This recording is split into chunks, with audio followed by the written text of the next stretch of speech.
Okay, so for right now, we're going to go through some of the shrines. They're not shrines, but altars to the seven gods on this island here. So the first one we're going to get to is Amadia's. So if you guys remember the last episode, we found the Temple of Amadia.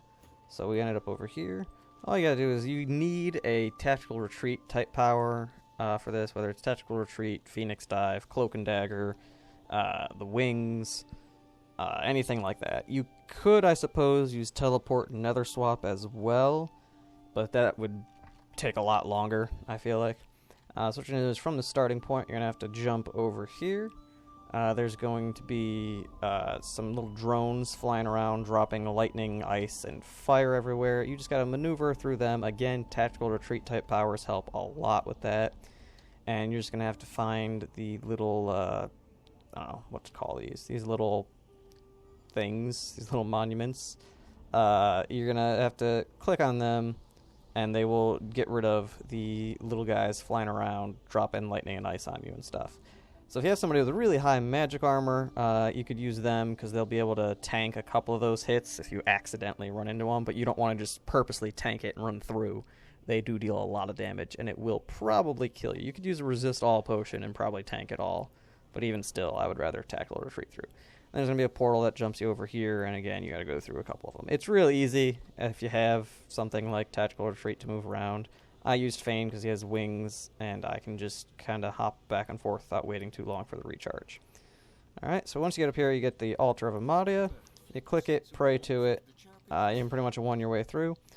With all these little shrines, you're going to want to be the race that is associated with that god. If not, they curse you, and those curses are not very fun.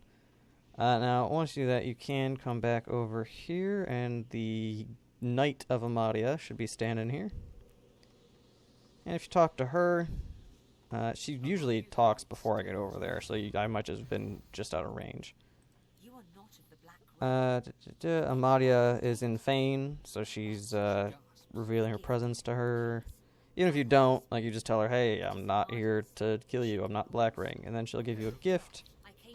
And the gift that she gives you is just a pair of gloves that give pretty good, not amazing, but not terrible. It gives you fire, water, and air resistance, as well as +1 pyro hydro arrow. So they're pretty decent gloves. If you've got like an all-around mage, like an avatar build type of thing, they're really good for that, because then it gives you points in almost all the schools of magic. There is a mod out there called Interesting Uniques, so it makes all the unique items in the games a little bit better for the most part. And with those gloves, they add Geomancer and Earth Resistance to them. But again, for max HP, we're now going to betray and murder her, even after we just saved her. So, we want that XP. She's got armor, so she's giving us XP. So we're just going to go right on through here. Now, over here, you'll see this door has a little thing missing from between its eyes. If you go, where is it on the map? Actually, I don't know. This island over here. It's actually, we probably shouldn't have teleported back there, but whatever. If you go over there, which I'll do real quick, you can get a little jewel that goes into that statue's forehead. And that jewel will unlock the statue. You get to go through there. There's not a whole lot of stuff there. I'm just going to show you guys what is there so that if you decide you want to get that, you can. But it's nothing special. But I know it's going to bug people if they can't figure out how to get it. So just come over here. Grab that. And go back through this portal. And if you don't unchain your party, the person who jumps over there will also teleport through here. I'm already losing track of what direction to go on this place. And once you get back here, you just click on the big face of Amadia. And examine it, place the gem between its eyes. There you go. And that slides out of the way. You got a door right there. I don't even think, you don't even get any exploration XP for going through here. You get a couple of crafting plants there, some Drunidae. You can search this thing. It has some decent gear, nothing crazy. Oh, these might be pretty good. Might use those. I don't know what Iphon has at the moment, but Yeah, so that's all there is over there, but I figured I'd show you guys that. Alright, next up we're going to hop over to the Lunar Gateway point. That's this one over here. And we're gonna show you guys this spot here. This is the main part of the episode here. Is showing you how to get through this. Now we are going to kill these two direwolf looking things here first, just because they have armor, so they're going to give us XP. So we're going to start off by stunning them, just make that an easy encounter there. And I don't think they really have anything worth looting. They might have like, yeah, fang bone. You make bone dust out of that, or eat it and get armor. Tooth and claw, actually we can make a haste scroll and an electric arrowhead with those, so I'll take those. Alright, so over here, we've got this thing. I'm going to save real quick, just in case I mess this up, but I don't think I will. So I got a large ruby right there. It's going to start talking to you. There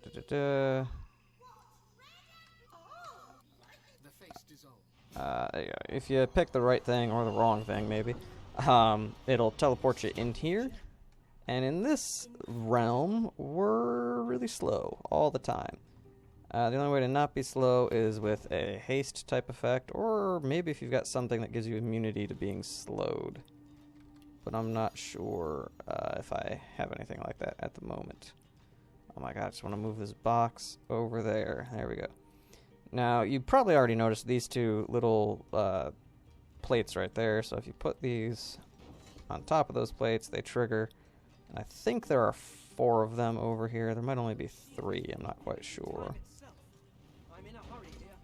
Yeah, and then up here, yeah, there's one there and one there. So what we're going to do is we're going to move this stool over there. I don't think that stool actually clicked. That might not have been big enough to put pressure on the pressure plate. And there's a few books and stuff here. Yeah, that one didn't click, I don't think. Let's see. Oh, that is unlocked. That is still locked. Hold on, let's... Quickest way. Okay, it did click it. I just didn't hear it. There we go. Okay. Or is that one not on all the way? That one might not be on all the way.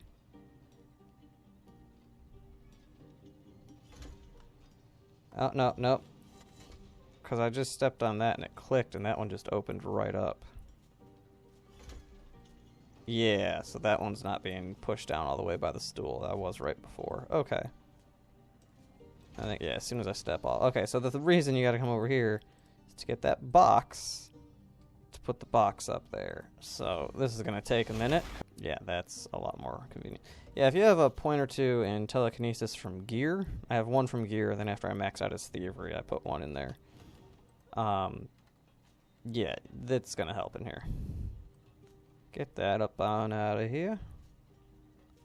Chuck the stool thing. There you go.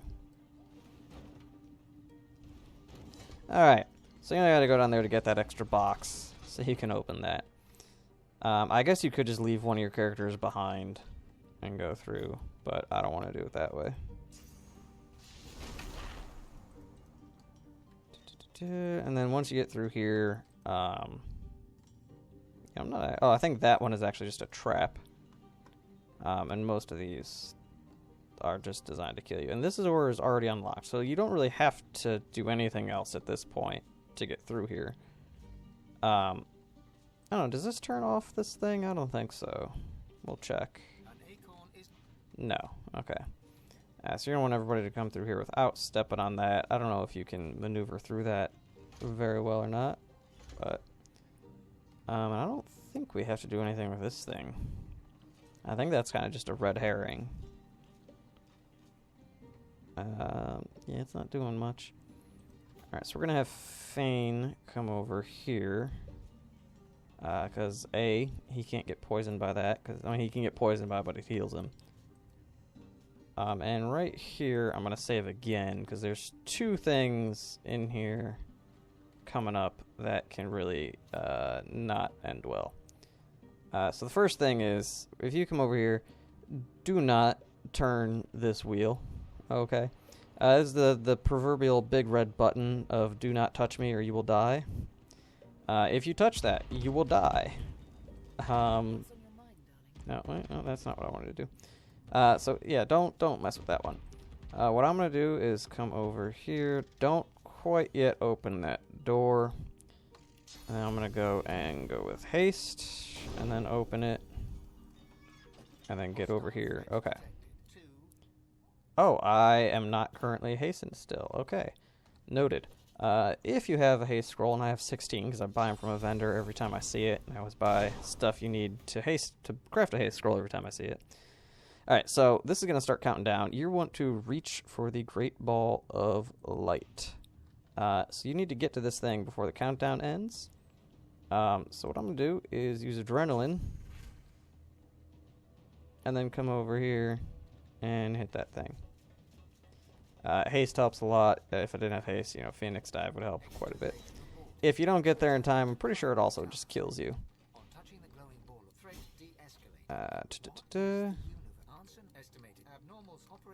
Yeah, you can tell all the imps are dead. Yeah, once you get to that, you can won your way through that conversation. I'm going to come over here, and this is the altar to Xantessa. It is the god of the imps. Since you can't become an imp, you can pray to it with any race, and you'll get your experience and your progress towards the achievement if you're going for the achievement. And I'm not sure what happens if you step on one of those, but I'm going to guess it's not good, so I'm going to not step on any of those. I'm going to detach Fane from the rest of the group, though. Now I'm on honor mode, so I don't want to mess this up too bad.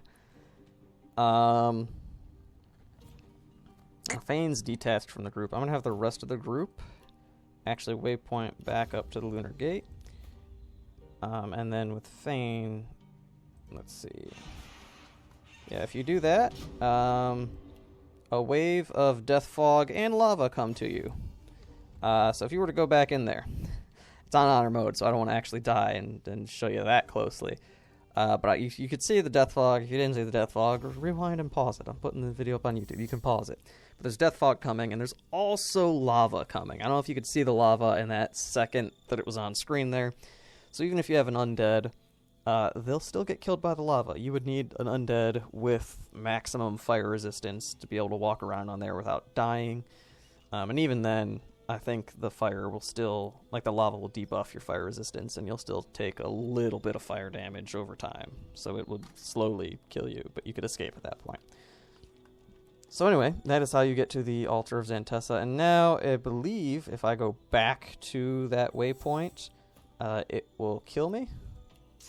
I could try using Living on the Edge and then going in again, but I'm not going to risk it. Just if you pull that lever, or not that lever, if you spin that wheel, you can't really go back in there. So don't touch it. It doesn't give you any XP.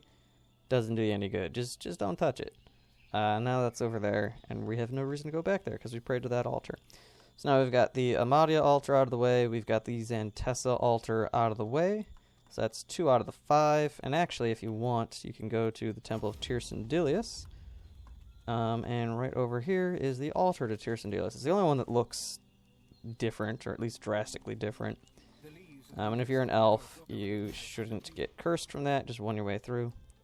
Also, since we're right here, this forest tiger is kind of pissed at everybody for their forests being destroyed. So they're going to kill you as soon as you interact with it, or attack you, not kill you. They might kill you, I don't know. But yeah, it's sworn to the God King, so it's a bad tiger. It's not a good kitty. It's a bad cat. It's not one of those cool cats or kittens.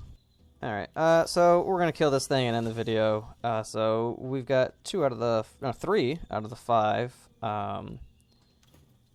shrines, altars, whatever you want to call them, prayed to.